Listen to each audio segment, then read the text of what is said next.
Hello everyone, চলো আজকে তাহলে দই লস্যি বানানো যাক কিভাবে। যেহেতু গরম প্রায় চলেই আসলো, তো গরমকালের জন্য একটা সুন্দর ড্রিঙ্ক বানাচ্ছি। তো এর জন্য লাগবে আমার দই আর চিনি, বিট নুন আর কিছু আইস কিউব। সবার প্রথমে আমি চিনি আর দইটা ব্লেন্ডারে দিয়ে ভালো করে এটাকে ব্লেন্ড করে নেব। দইটাও তারপরে ব্লেন্ড করে নিলাম। চিনি আর দই একসঙ্গে ব্লেন্ড করে নিয়ে সেটাকে একটা পাত্রে ঢেলে নিয়ে আইস কিউব দিয়ে দিলাম। যত সুন্দর ব্লেন্ড হবে তত কিন্তু উপরে দেখো একটা সুন্দর স্তর পড়বে, যেটা দেখলেই লোভ লোভ লাগে। ব্যাস, তারপরে বিট নুন আর একটু আইস কিউব দিয়ে ভালো করে ওটাকে মিক্স করে নিলাম আর ওপর দিয়ে হালকা করে বিট নুন ছিটিয়ে দিলাম। বাবা ডিউটি থেকে এসেছে, তাই বাবাকে এক গ্লাস করে দিলাম। তো বাবার রিয়াকশনটা খুবই ভালো ছিল। এখন আমিও একটু খেয়ে দেখলাম যে কেমন বানিয়েছি।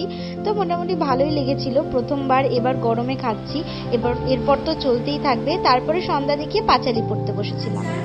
অহংকার আলস্য কলহ মিথ্যা হিরেছে সংসার, উচ্চ হাসি উচ্চ ভাষা কহে নাই